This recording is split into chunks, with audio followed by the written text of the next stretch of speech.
ഒരുപാട് വീഡിയോ ചെയ്യണമെന്ന് റിക്വസ്റ്റ് വന്ന ഒരു ടോപ്പിക്കാണ് ഇന്ന് വീഡിയോ ചെയ്യുന്നത്. അത് മറ്റൊന്നുമല്ല, നാർസിസ്റ്റിക് ഇൻലോസിനെ കുറിച്ചാണ്. ഇൻലോസ് ആയിട്ടുള്ള നാർസിസ്റ്റിക് ഫാമിലികളിലെ ഡൈനാമിക്സിനെ പറ്റിയിട്ടാണ് ഇന്നത്തെ വീഡിയോയിൽ സംസാരിക്കാനായിട്ട് പോകുന്നത്. അതുകൊണ്ട് എല്ലാവർക്കും ഇന്നത്തെ വീഡിയോയിലേക്ക് സ്വാഗതം. ഞാൻ നാർസിസ്റ്റിക് വിക്ടിംസിന് വേണ്ടിയിട്ട് എൻ്റെ പിയർ സപ്പോർട്ട് സെഷൻ, ഞാനുമായിട്ടുള്ള 1-on-1 video call peer support session ഇപ്പോൾ എടുത്തുകൊണ്ടിരിക്കുകയാണ്.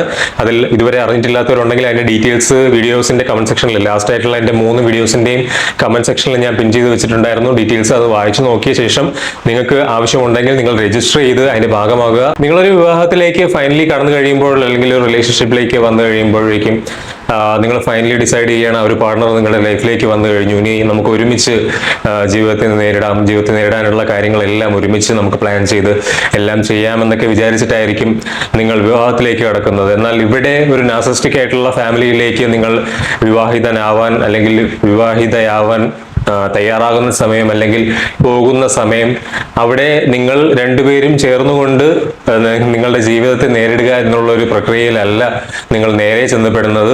നിങ്ങൾ നേരെ ചെന്ന് ഇറങ്ങുന്നത് തന്നെ ഒരു യുദ്ധക്കളത്തിൽ തന്നെയാണ്. ഇങ്ങനെ പറയാൻ കാരണം, നാർസിസ്റ്റിക് ഫാമിലികളിലേക്കാണ് നിങ്ങൾ ചെന്ന് കയറുന്നതെങ്കിൽ നിങ്ങൾ പെട്ടെന്ന് തന്നെ റിയലൈസ് ചെയ്യും ഈ ഫാമിലിക്ക് എന്തോ പ്രശ്നമുണ്ടെന്നും. കാരണം നിങ്ങളെ കോൺസ്റ്റന്റ് ആയിട്ട് അഡ്ജസ്റ്റ് ചെയ്യാനായിട്ട് പ്രേരിപ്പിക്കുന്ന, കോൺസ്റ്റന്റ്ലി നിങ്ങൾക്ക് സ്ട്രെസ് തരുന്ന, നിങ്ങളെ എപ്പോഴും എക്സോസ്റ്റിംഗ് ആക്കിക്കൊണ്ടിരിക്കുന്ന, വളരെ പ്ലാൻഡ് ആയിട്ടുള്ള ഒരു റിഗ്ഡ് ഗെയിം നടക്കുന്ന ഒരു ഡൈനാമിക്, അതായത് അത്തരത്തിൽ വളരെ പ്ലാൻഡ് ആയിട്ട് എല്ലാ കാര്യങ്ങളും കോർഡിനേറ്റ് ചെയ്യപ്പെടുന്ന ഒരു യുദ്ധഭൂമിയിലേക്കാണ് നിങ്ങൾ ഇറങ്ങി ചെല്ലുന്നത്. അതുകൊണ്ട് തന്നെയാണ് ഈ 3 ഡയറക്ഷൻസിലും നമ്മളെ വലിഞ്ഞു മുറുക്കുന്ന ഒരു യുദ്ധഭൂമിയാണ് ഇത്തരത്തിലുള്ള നാർസിസ്റ്റിക് ഇൻലോസിന്റെ ഡൈനാമിക്സ് എന്ന് പറയുന്നത്. അതെന്തുകൊണ്ടാണ് എന്നുള്ളത് ഞാൻ വളരെ വിശദമായിട്ട് ഇന്നത്തെ വീഡിയോയിൽ സംസാരിക്കാം. ഇത് അനുഭവിച്ചുകൊണ്ടിരിക്കുന്നവർക്ക് ഉത്തരം കിട്ടാത്ത ഒരുപാട് പ്രധാനപ്പെട്ട ചോദ്യങ്ങൾക്കുള്ള ഉത്തരം ഇന്നത്തെ വീഡിയോയിൽ ഉണ്ടായിരിക്കും. അതുകൊണ്ട് തന്നെ വീഡിയോ അവസാനം വരെയും നിങ്ങൾ കാണുക. ഈ നാർസിസ്റ്റിക് ഫാമിലികൾ എന്ന് പറയുന്നത് ഒരു കൾട്ട് പോലെയാണ് ഓപ്പറേറ്റ് ചെയ്യുന്നത്. ഇതിന് മുകളിൽ ഒരു കാരണവർ ഇരിക്കുന്ന രൂപത്തിൽ ഒരു ഹെയറാർക്കിയൽ സ്ട്രക്ചർ ആയിരിക്കും ഇത്തരത്തിലുള്ള നാർസിസ്റ്റിക് ഫാമിലികൾക്കെല്ലാം ഉണ്ടായിരിക്കുക. മിക്കവാറും ഒരു പാരന്റ് ഇൻ ലോ ആയിരിക്കും ഈ നാർസിസ്റ്റിക് ഫാമിലിയുടെ ഏറ്റവും മുകളിൽ ഇരിക്കുന്ന കാരണവർ പൊസിഷനിൽ ഇരിക്കുന്നത്. അതൊരു പുരുഷനാണെങ്കിലും സ്ത്രീ ആണെങ്കിലും അവിടെ അവർക്ക് ഏറ്റവും സുപ്രീം ആയിട്ടുള്ള കൺട്രോൾ ആവശ്യമാണ്. അവർക്ക് നിരന്തരം നാർസിസ്റ്റിക് സപ്ലൈ അവിടെ ആവശ്യമാണ്. എന്ന് വെച്ചാൽ അവർക്ക് എപ്പോഴും അറ്റൻഷൻ കിട്ടിക്കൊണ്ടിരിക്കണം, അനുസരണ അവർക്ക് കൊടുത്തുകൊണ്ടിരിക്കണം, അവർക്ക് നിങ്ങളെ എപ്പോഴും ഡോമിനേറ്റ് ചെയ്യാൻ കഴിയണം. അപ്പൊ നിങ്ങൾ എന്ന് പറയുന്ന ഒരു ഇൻഡിപെൻഡന്റ് ആയിട്ടുള്ള ഔട്ട്സൈഡർ ആണല്ലോ. നിങ്ങളൊരു അങ്ങനെ ഇൻഡിപെൻഡന്റ് ആയിട്ട് നിൽക്കുന്ന ഒരു വ്യക്തി ഈ ഫാമിലികളിലേക്ക് ചെല്ലുമ്പോൾ ഈ ഫാമിലിക്ക് അതൊരു ത്രെട്ടാണ്. കാരണം പുതിയൊരു ആള്, കൺട്രോൾ ചെയ്യാൻ കഴിയാത്ത ഒരാള് ഫാമിലിയിലേക്ക് വന്നിരിക്കുന്നു. ഇനി എത്രയും പെട്ടെന്ന് ആ ആളിനെ പൂർണ്ണമായിട്ടും കൺട്രോൾ ചെയ്തുകൊണ്ട് ഈ ഫാമിലിയുടെ രീതികളിൽ തന്നെ പൂർണ്ണമായിട്ടും അഡ്ജസ്റ്റ് ചെയ്ത് നിൽക്കുന്ന തരത്തിൽ ഈ വിക്ടിമിനെ അല്ലെങ്കിൽ ഈ വരുന്ന വ്യക്തിയെ ആക്കണം എന്നുള്ളതാണ് ഈ ഫാമിലിയുടെ ഗോൾ എന്ന് പറയുന്നത്. ഇവിടെ വിഷയങ്ങൾ ഡയറക്റ്റ് ആയിട്ട് കൈകാര്യം ചെയ്യുന്നതിന് പകരം ട്രയാങ്കുലേഷൻ എന്ന് പറയുന്ന നാർസിസ്റ്റുകളുടെ മേജർ ടാക്ടിക് ഉപയോഗിച്ചുകൊണ്ടായിരിക്കും നിങ്ങളെ ഇവർ ഈ സാഹചര്യങ്ങളിൽ കീഴ്പ്പെടുത്തുന്നത്. ഒന്നാമത്തേത് നിങ്ങളുടെ ബന്ധം താറുമാറാക്കുക എന്നുള്ളത് തന്നെയാണ്. വലയിലകപ്പെട്ട ഭർത്താവ് അല്ലെങ്കിൽ ഭാര്യ. ഇവിടെ നിങ്ങൾ ചെന്ന് കയറുന്ന വ്യക്തി അറിയാത്തൊരു കാര്യം എന്ന് പറയുന്നത്, നാർസിസ്റ്റിക് ആയിട്ടുള്ള ഫാമിലികളിൽ നാർസിസ്റ്റിക് പാരന്റിന്റെ കുട്ടിയെ അവർ പൂർണ്ണമായിട്ടും എൻമെഷ്ഡ് ആയിട്ടുള്ള ഒരു അവസ്ഥയിൽ, അതായത് വലയിൽ പെടുത്തിയിരിക്കുന്ന ഒരു അവസ്ഥയിലായിരിക്കും ഉണ്ടായിരിക്കുക. അതായത് പൂർണ്ണമായിട്ടും ഈ വ്യക്തി എന്ന് പറയുന്നത് ഈ നാർസിസ്റ്റിന്റെ കൺട്രോളിലായിരിക്കും.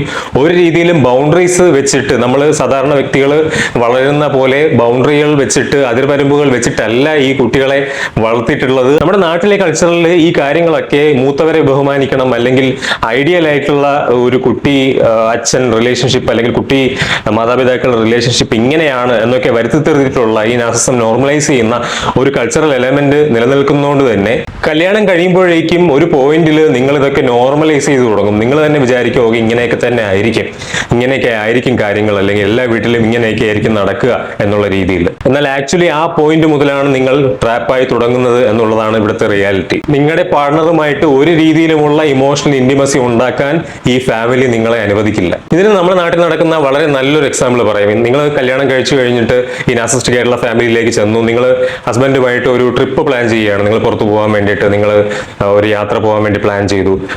എന്നാൽ എത്രയും പെട്ടെന്ന് ആ യാത്രയിലേക്ക് നിങ്ങൾ പോകുമ്പോൾ ഈ നാർസിസ്റ്റിക് ആയിട്ടുള്ള ഫാമിലി എന്തെങ്കിലും പ്രശ്നം കാണിച്ചുകൊണ്ട്, അവർക്ക് എന്തെങ്കിലും അസുഖം ഉണ്ടെന്ന് കാണിച്ചുകൊണ്ടോ, അല്ലെങ്കിൽ എന്തെങ്കിലും ബുദ്ധിമുട്ടുണ്ടെന്ന് പെട്ടെന്ന് അഭിനയിച്ച് കാണിച്ചുകൊണ്ട് ഈ ഹസ്ബൻഡിനെ അല്ലെങ്കിൽ നിങ്ങളെ അവരുടെ അടുത്തേക്ക് വരാനായിട്ട്, അല്ലെങ്കിൽ ഈ പ്ലാനൊക്കെ നിങ്ങൾ ഉപേക്ഷിച്ച് അവരിലേക്ക് വരാനായി പ്രേരിപ്പിച്ചുകൊണ്ടിരിക്കും. ഇത് ഫോഗ് എന്നുള്ള രീതിയിൽ ഫിയറും ഒബ്ലിഗേഷനും ഗിൽറ്റും നിങ്ങളിൽ ക്രിയേറ്റ് ചെയ്തുകൊണ്ടാണ് ഈ ഫാമിലി ഇവരിലേക്ക് നിങ്ങളെ വലിച്ചടിപ്പിക്കുന്നത്. നിങ്ങളുടെ ഭർത്താവിനോട് അല്ലെങ്കിൽ നിങ്ങളുടെ പാർട്ണറിനോട് ഈ ഫാമിലി ഇങ്ങനെ പറയും, നിന്നെ എന്ത് രീതിയിലാണ് നമ്മൾ വളർത്തിയത്, ഇത്രയും നല്ല രീതിയിൽ നിന്റെ കാര്യങ്ങളൊക്കെ നോക്കി, നിന്നെ ഇത്രയും രീതിയിൽ നമ്മൾ എല്ലാ കാര്യങ്ങളും നിനക്ക് വേണ്ടി ത്യാഗം ചെയ്ത് ഇങ്ങനെ വളർത്തിക്കൊണ്ട് വന്നിട്ട് ഒരു ആള് വന്ന് കയറിയപ്പോൾ, പുതിയൊരു പെണ്ണ് വന്ന് കയറിയപ്പോൾ അല്ലെങ്കിൽ പയ്യൻ വന്ന് കയറിയപ്പോൾ നിനക്ക് അവരോടാണല്ലേ കൂടുതൽ താല്പര്യം, നമ്മളെടുത്ത് നിനക്കില്ലല്ലേ കമ്മിറ്റ്മെന്റ്. ഇങ്ങനെ ഫോഴ്സ് ചെയ്യുന്നതിലൂടെ, ഭയങ്കരമായിട്ട് നിങ്ങളെ സ്പൗസിനെ ഈ രീതിയിൽ പ്രഷർ ചെയ്യുന്നതിലൂടെ അവർ ഒന്നുകിൽ ഫാമിലി അല്ലെങ്കിൽ നിന്റെ പാർട്ണർ എന്നുള്ള രീതിയിൽ ചൂസ് ചെയ്യാനായിട്ട് ഇവരെ ഫോഴ്സ് ചെയ്യുകയാണ്, ഇവരെ ഓവർ പ്രഷർ ചെയ്യുകയാണ്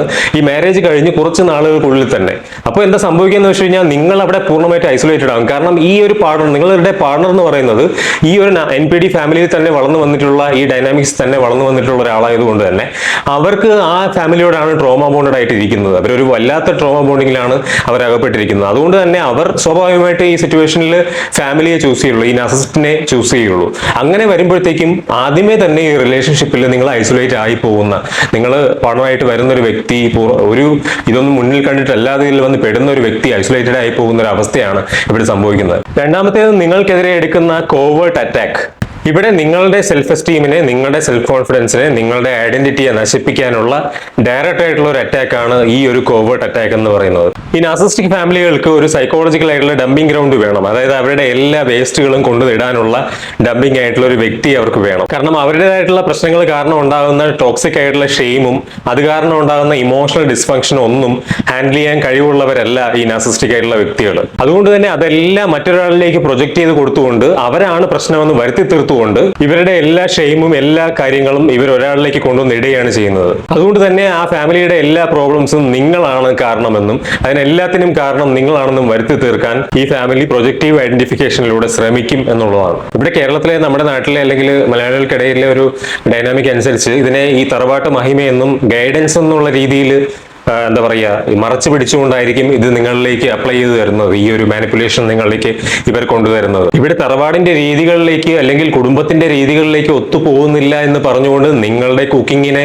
നിങ്ങളുടെ പാരന്റിങ്ങിനെ, നിങ്ങളുടെ ബേസിക് ആയിട്ടുള്ള ഓരോ കാര്യങ്ങളെ, നിങ്ങളുടെ കരിയറിനെ, നിങ്ങളുടെ ജോബിനെ, നിങ്ങളുടെ ജീവിതത്തിൽ നിങ്ങളൊരു വസ്ത്രം ധരിക്കുന്നത് ഏത് രീതിയിൽ ധരിക്കണമെന്ന് പോലും പിന്നെ നാർസിസ്റ്റിക് ഫാമിലി തീരുമാനിച്ചു തുടങ്ങും. അങ്ങനെ പൂർണ്ണമായിട്ടും നിങ്ങളുടെ തീരുമാനങ്ങളിലെ കൺട്രോൾ ഈ ഫാമിലി അങ്ങ് എടുക്കും.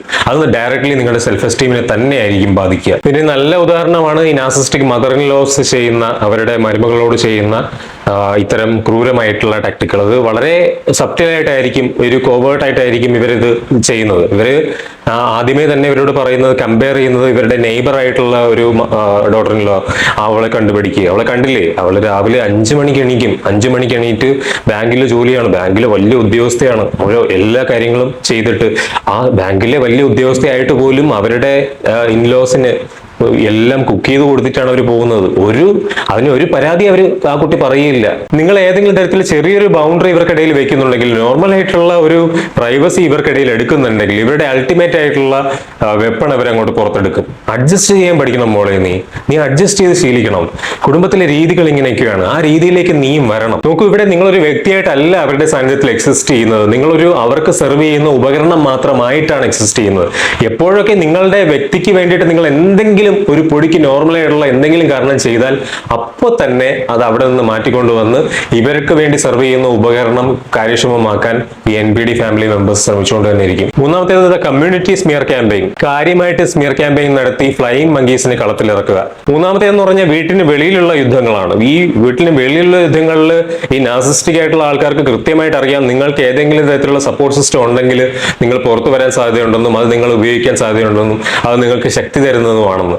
അതുകൊണ്ട് എത്രയും പെട്ടെന്ന് നിങ്ങളുടെ ആ രീതിയിലുള്ള ഏതെങ്കിലും സപ്പോർട്ട് സിസ്റ്റം പൂർണ്ണമായിട്ടും ഇല്ലാതാക്കി നിങ്ങളെ ഐസൊലേറ്റ് ചെയ്യാനുള്ള കാര്യങ്ങളെല്ലാം ഇവർ ചെയ്യും. ഇവരിത് എങ്ങനെയാണ് ചെയ്യുന്നതെന്ന് വെച്ച് കഴിഞ്ഞാൽ, ഒരു ആർമി ഓഫ് ഫ്ലൈയിങ് മങ്കീസിനെ ഇവർക്ക് വേണ്ടി റിക്രൂട്ട് ചെയ്ത് ഇവരുടെ ടീമിൽ ചേർത്തുകൊണ്ടാണ്. അത് ചിലപ്പോൾ എക്സ്റ്റൻഡഡ് ആയിട്ടുള്ള റിലേറ്റീവ്സ് ആയിരിക്കാം, ഡിസ്റ്റന്റ് റിലേറ്റീവ്സ് ആയിരിക്കാം, നെയ്ബേഴ്സ് ആയിരിക്കാം, ഫാമിലി ഫ്രണ്ട്സ് ആയിരിക്കാം. നിങ്ങളുടെ ക്രെഡിബിലിറ്റി നശിപ്പിക്കാൻ വേണ്ടി ഒരു വലിയ സ്മിയർ ക്യാമ്പയിൻ തന്നെ നിങ്ങൾക്കെതിരെ ഈ നാർസിസിസ്റ്റ് ഇവരോടെല്ലാം നടത്തും. ഇത്തരത്തിലുള്ള ആൾക്കാരോടെല്ലാം പോയി പറയും. നിങ്ങൾ സത്യത്തിന്റെ ചെരുപ്പിട്ട് തുടങ്ങുമ്പോൾ കേൾക്കുമ്പോൾ തന്നെ നുണകൾ ഊരുചുറ്റി വന്നിട്ടുണ്ടായിരിക്കും. ഈ നമ്മുടെ സൊസൈറ്റിയിൽ നമ്മൾ എത്രയൊക്കെ നാട്ടുകാരെന്ത് പറയും എന്നുള്ള കാര്യത്തിനെ മാറ്റി നിർത്താൻ ശ്രമിച്ചാലും ആ ഒരു ഫാക്ടറിന് ഇപ്പോഴും വലിയ സ്വാധീനം തന്നെയാണ് സമൂഹത്തിൽ ചെലുത്താൻ കഴിയുന്നത്. അതുകൊണ്ട് തന്നെ ഇപ്പോഴും ഇത് സ്ട്രോങ് ആയി തന്നെ നിലനിൽക്കുന്ന ഒരു കാര്യം ആയതുകൊണ്ട് തന്നെ ആ രീതിയിലുള്ള മാനിപ്പുലേഷൻസ് നാർസിസിന്റെ ഭാഗത്തു നിന്ന് വലിയ രീതിയിൽ ഉണ്ടാവും. അതുകൊണ്ട് തന്നെയാണ് ഇവരുടെ സ്മിയർ ക്യാമ്പയിൻ എന്ന് പറയുന്നത് അത്രയും വിഷമിപ്പിക്കുന്ന, അത്രയും ലെതലായിട്ടുള്ള ഒരു വെപ്പൺ ആവുന്നത് ഈ നാർസിസ്റ്റുകളെ സംബന്ധിച്ചിടത്തോളം. കാരണം അവർക്ക് അവരുടെ ഒരു രക്തസാക്ഷിയാണെന്ന്, അവർക്കാണ് എല്ലാം സംഭവിക്കുന്നതെന്ന്, നിങ്ങളാണ് പ്രോബ്ലം ഉണ്ടാക്കുന്നതെന്ന്, ഇവരുടെ എല്ലാ സ്വഭാവങ്ങളും നിങ്ങളുടെ തലയിൽ പ്രൊജക്ട് ചെയ്ത് ഏൽപ്പിച്ചിട്ട് അവരെ രക്തസാക്ഷി കളിക്കാൻ വേണ്ടിയിട്ട് ഇത്രയും ആൾക്കാരെ കിട്ടുന്നതും അവരുടെ മുമ്പ് പോയി പെർഫോം ചെയ്യുന്നതും വളരെ വലിയൊരു മോട്ടിവേഷനാണ്. ഇതിന്റെ റിയൽ ലൈഫ് എക്സാമ്പിൾ ആണ്, നിങ്ങൾക്ക് എല്ലാവർക്കും അറിയുന്നതാണ്. ഇവരെ അങ്കിൾസിനെയും ആന്റീസിനെയും ഒക്കെ വിളിച്ചു കൂട്ടിയിട്ട് പറയും, നമ്മൾ അവളെ സ്വന്തം മകളെ പോലെ കണ്ടിട്ടാണ് വളർത്തിയത്, സ്വന്തം മോളെ പോലെ എല്ലാ സ്നേഹവും, മകന് പോലും കൊടുക്കാത്ത സ്നേഹം അവൾക്ക് കൊടുത്തിട്ട് അവൾ എല്ലാവരെയും കൺട്രോൾ ചെയ്യുകയാണ്, നമ്മളെല്ലാം നിയന്ത്രിക്കുകയാണ്, അവളുടെ നിയന്ത്രണത്തിലാണ് നമ്മളെല്ലാവരും ജീവിക്കുന്നത്, അവളെ പേടിച്ചാണ് നമ്മളെല്ലാവരും ജീവിക്കുന്നത്. അതിന്റെ മോൻ എന്തുമാത്രം സ്ട്രെസ്സിലാണെന്ന് അറിയാമോ? ഇപ്പോൾ എന്തോരം സ്ട്രെസ്സാണ് അവൻ അനുഭവിക്കുന്നതെന്ന് അറിയാമോ? നമ്മളെ കുഞ്ഞുങ്ങളെ കാണാൻ പോലും നമ്മളെ അവള് അനുവദിക്കുന്നില്ല, അത്രയും നമ്മളെ അവള് വിഷമിപ്പിച്ചുകൊണ്ടിരിക്കുകയാണ്. ഈ കഥ എന്ത് നന്നായിട്ടായിരിക്കും ഈ നാട്ടുകാരുടെ ഇടയിൽ ഓടുക എന്നുള്ളത് നിങ്ങൾക്ക് വെറുതെ ഒന്ന് ഊഹിക്കാൻ പറ്റുന്നതല്ലേ. ഈ റിലേറ്റീവ്സിൽ ഈ ഫ്ലൈയിങ് മങ്കീസ് ടെൻഡൻസീസ് ഉള്ള ആൾക്കാരായിരിക്കും ആദ്യം ഈ കാര്യങ്ങൾ പിക്ക് ചെയ്തിട്ട് നിങ്ങളെ അപ്രോച്ച് ചെയ്യുന്നത്. നിങ്ങളെ അപ്രോച്ച് ചെയ്യുന്ന ഇവർ നിങ്ങളുടെ സൈഡ് ഓഫ് സ്റ്റോറി കേൾക്കുകയില്ല. ഇവർ നിങ്ങളെ ആദ്യമേ തന്നെ ബ്ലെയിം ചെയ്യുകയായിരിക്കും. നീ എന്തിനാണ് അങ്ങനെ കാണിക്കുന്നത്, ഇങ്ങനെ കാണിക്കുന്നത്, നിനക്ക് അടങ്ങിയിരുന്നൂടെ, നിനക്ക് അഡ്ജസ്റ്റ് ചെയ്ത് വരുന്നൂടെ, നിനക്ക് അവരുടെ രീതിയിൽ പൊക്കൂടെ, അവർ എന്തിനാണ് ഇത്തരത്തിൽ അവരെ കൊണ്ട് ഇങ്ങനെ പറയിപ്പിക്കുന്നത് എന്നുള്ള രീതിയിലായിരിക്കും ഇവർ വന്നിട്ട് നിങ്ങളോട് സംസാരിക്കുന്നത്. ഇവിടുത്തെ സർവൈവൽ സ്ട്രാറ്റജി എന്താണ്? ഇവിടെ നമ്മൾ എന്താണ് ചെയ്യേണ്ടത്? ഇവിടെ നമ്മൾ വിജയിക്കാൻ വേണ്ടിയിട്ട് ഈ ഗെയിം കളിക്കാതെ എങ്ങനെ നമുക്ക് സമർത്ഥമായി ഇതിനെ കൈകാര്യം ചെയ്യാം? നിങ്ങളുടെ ആദ്യത്തെ ഗട്ട് ഫീലിംഗ് അല്ലെങ്കിൽ ഇൻസ്റ്റിങ്ക്റ്റ് എന്ന് പറയുന്നത് എത്രയും പെട്ടെന്ന് ആൾക്കാരെ പറഞ്ഞ് മനസ്സിലാക്കാം, അല്ലെങ്കിൽ ലോജിക്കലി നിങ്ങളുടെ പാർട്ണറിനോട് കാര്യങ്ങൾ സംസാരിക്കാം, അവർ കാര്യങ്ങൾ പറഞ്ഞ് മനസ്സിലാക്കാം. എന്നാൽ ഇതാണ് നിങ്ങൾ ആദ്യം തന്നെ സ്റ്റോപ്പ് ചെയ്യേണ്ടത്. അവരുടെ ഭാഗം ഏറ്റെടുത്തുകൊണ്ട് വന്ന് നിങ്ങളോട് പറയുന്ന ആൾക്കാരെ നിങ്ങൾക്ക് പറഞ്ഞ് മനസ്സിലാക്കാനായിട്ട്, ലോജിക് ഉപയോഗിച്ച് പറഞ്ഞ് മനസ്സിലാക്കാനായിട്ട് സാധിക്കില്ല എന്നുള്ളത് നമ്മൾ തിരിച്ചറിയണം എന്നുള്ളതാണ് ഇതിലെ ഏറ്റവും പ്രധാനപ്പെട്ട കാര്യം. ഒന്നാമത്തെ സർവൈവൽ സ്ട്രാറ്റജി എന്ന് പറയുന്നത് ഡ്രോപ്പ് ദ റോപ്പ് എന്ന് പറയുന്നതാണ്. റാഡിക്കൽ ഡിറ്റാച്ച്മെന്റ് എന്ന് പറയുന്നതാണ് ഇത് ഉദ്ദേശിക്കുന്നത്. എന്താണെന്ന് വെച്ച് കഴിഞ്ഞാൽ, ഈ നാർസിസ്റ്റുകളുടെ ഗോൾ പോസ്റ്റ് ഉണ്ടല്ലോ, അവർ ഇങ്ങനെ ഓടിക്കൊണ്ടിരിക്കുന്ന ഗോൾ പോസ്റ്റ് ആണ്, അതൊരിടത്ത് നിൽക്കുന്നതല്ല. എന്ന് വെച്ചാൽ നമുക്ക് ഗോൾ അടിക്കാൻ വേണ്ടിയിട്ട് നിങ്ങളുടെ ലോജിക്കലായിട്ടുള്ള ഒരു കാര്യം ചെന്ന് പ്രൂവ് ചെയ്ത് കാണിക്കാൻ വേണ്ടിയിട്ട് ഒരിക്കലും പറ്റുകയില്ല. നിങ്ങൾ അതിനുവേണ്ടി ശ്രമിക്കുമ്പോൾ ഇത് ട്വിസ്റ്റ് ചെയ്ത് നിങ്ങളിലേക്ക് തരുന്ന രീതിയിലായിരിക്കും. അത്തരത്തിലുള്ള ഒരു ഫാൾസ് റിയാലിറ്റിയിൽ ജീവിക്കുന്നവരാണ് ഇവർ. അതുകൊണ്ട് അവരുടെ സ്റ്റോറിയിൽ എപ്പോഴും വില്ലൻ നിങ്ങൾ തന്നെ ആയിരിക്കും. അപ്പോൾ ഇവിടെ ആ നെഗറ്റീവ് നിങ്ങൾ മാറ്റാൻ ശ്രമിക്കേണ്ട എന്നുള്ളതാണ്. അവരുടെ കഥയിൽ വില്ലനായിട്ട് തന്നെ നിങ്ങൾ ഇരിക്കുക. അങ്ങനെയുള്ള വില്ലനായിട്ടിരിക്കുന്ന നിങ്ങൾ സമാധാനം കണ്ടെത്താനായിട്ട് ശ്രമിക്കുക. നമ്മളെ മാത്രം ബോധിപ്പിച്ചാൽ മതി, വേറെ ആരെയും ബോധിപ്പിക്കേണ്ട കാര്യമില്ല എന്നൊരു അവസ്ഥയിലേക്ക് പതുക്കെയെങ്കിലും അവയർനെസ്സിലൂടെ നമ്മൾ ആദ്യം എത്തണം. രണ്ടാമത്തേത് ഗ്രേ റോക്ക് മെത്തേഡ് പ്രാക്ടീസ് ചെയ്യുക എന്നുള്ളതാണ്. ഗ്രേ റോക്ക് മെത്തേഡ് സമൃദ്ധമായിട്ട് എങ്ങനെ എന്നുള്ളത് ഏറ്റവും പ്രധാനമായിട്ട് നമ്മൾ ഇമോഷണൽ റിയാക്ഷൻസ് കൊടുക്കാതിരിക്കുക എന്നുള്ളതാണ് ഇതിനകത്ത് ഏറ്റവും പ്രധാനപ്പെട്ട കാര്യം. കാരണം അത് തന്നെയാണ് ഈ ഗ്രേ റോക്ക് മെത്തേഡിന്റെ ബേസ് എന്ന് പറയുന്നത്. ഇവരെന്തെങ്കിലും ഇവരുടെ ഭീകരമായിട്ടുള്ള മാനിപ്പുലേറ്റീവ് ടാക്ടിക്സും കൊണ്ടുവരുമ്പോൾ നിങ്ങൾ പറയുന്നത് അതിനെപ്പറ്റി ഞാൻ ആലോചിക്കാം, ഇങ്ങനൊരു റിയാക്ഷനാണ് നിങ്ങൾ കൊടുക്കുന്നതെങ്കിൽ സ്വാഭാവികമായിട്ട് അവർക്ക് നിങ്ങളെ ട്രിഗർ ചെയ്യാൻ കഴിയില്ല.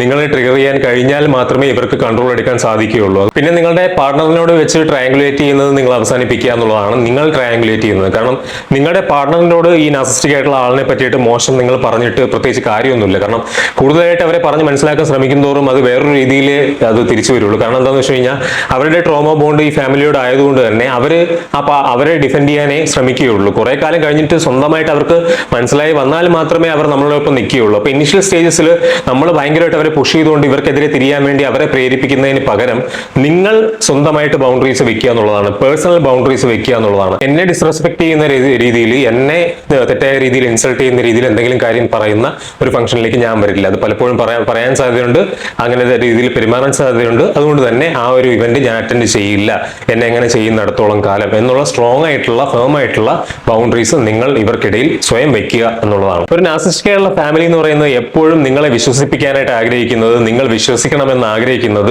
നിങ്ങൾക്ക് എന്തോ കുഴപ്പമുണ്ടെന്നും നിങ്ങൾ ഭയങ്കര ഡിഫിക്കൽട്ട് ആയിട്ടുള്ള, ഒട്ടും ആരെല്ലാം സ്നേഹിക്കാൻ കൊള്ളാത്ത ഒരു വ്യക്തിയാണെന്നും എന്നുള്ളതാണ്. പക്ഷെ സത്യം എന്ന് പറയുന്നത് അതിന്റെ നേരെ ഓപ്പോസിറ്റ് ആണ്. നിങ്ങളാണ് ഈ ഫാമിലിയിലെ ആകെ ഹെൽത്തി ആയിട്ടുള്ള ഒരേ ഒരു പേഴ്സൺ. ഡീപ്പ് ആയിട്ടുള്ള സിക്ക് ആയിട്ടുള്ള ഈ സിസ്റ്റത്തിലേക്ക്, ഈ തരത്തിലുള്ള നാർസിസ്റ്റിക് ആയിട്ടുള്ള ഒരു ഫാമിലിയിലേക്ക് നിങ്ങൾ വന്നു പെട്ട് പോയവരാണ്. എന്നെ അബ്യൂസ് ചെയ്യാൻ പറ്റില്ല, ഇനി അങ്ങോട്ട് എന്നെ അബ്യൂസ് ചെയ്യാൻ ഞാൻ നിന്ന് തരില്ല എന്ന് നിങ്ങൾ തീരുമാനിച്ചു തീരുമാനിക്കുന്നത് ഒരിക്കലും നിങ്ങളുടെ കുറവോ ഏതെങ്കിലും തരത്തിലുള്ള കുഴപ്പമോ അല്ല.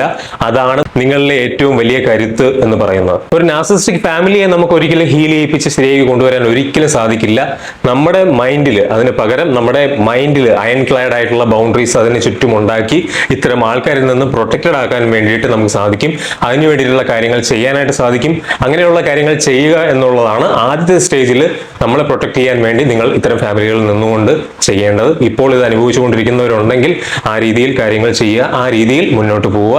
ഈ വീഡിയോ ഏതെങ്കിലും തരത്തിൽ നിങ്ങൾക്ക് ഹെൽപ്ഫുൾ ആയിട്ടുണ്ടെങ്കിൽ മാക്സിമം നമ്പർ ഓഫ് ആൾക്കാരിലേക്ക് ഷെയർ ചെയ്തെത്തിച്ച് ഈ വീഡിയോ ലൈക്ക് ചെയ്ത്, കൂടുതൽ പേര് സബ്സ്ക്രൈബ് ചെയ്യാതെ കാണുന്ന ഒരുപാട് പേരുണ്ട്, മാക്സിമം നിങ്ങൾ സബ്സ്ക്രൈബ് ചെയ്ത് കൂടി ഈ കമ്മ്യൂണിറ്റിയുടെ ഭാഗമായിട്ട് എന്നെ സപ്പോർട്ട് ചെയ്യുക. ഈ ചാനലിന്റെ വ്യൂവേഴ്സിന് വേണ്ടിയിട്ട് ഞാൻ 1-on-1 സെഷൻ എടുത്തുകൊണ്ടിരിക്കുകയാണ്. ഈ കമ്മ്യൂണിറ്റിയിലെ ഒരുപാട് പേര് ഇനിയും അതിനകത്ത് ഭാഗമായി കാണാൻ താല്പര്യമുണ്ട്. അപ്പോൾ അത് നിങ്ങൾ രജിസ്റ്റർ ചെയ്ത് അതിന്റെ ഭാഗമാകുമെന്ന് പ്രതീക്ഷിക്കുന്നു. ഡീറ്റെയിൽസ് എല്ലാം ഈ വീഡിയോയുടെ താഴെ കമന്റ് സെക്ഷനിൽ ഞാൻ പിൻ ചെയ്ത് വെച്ചിട്ടുണ്ടായിരിക്കും. അത് വായിച്ചു നോക്കുക, രജിസ്റ്റർ ചെയ്ത് ഈ കമ്മ്യൂണിറ്റിയുടെ ഭാഗമാകുക, അല്ലെങ്കിൽ ഈ സെഷന്റെ ഭാഗമാകുക.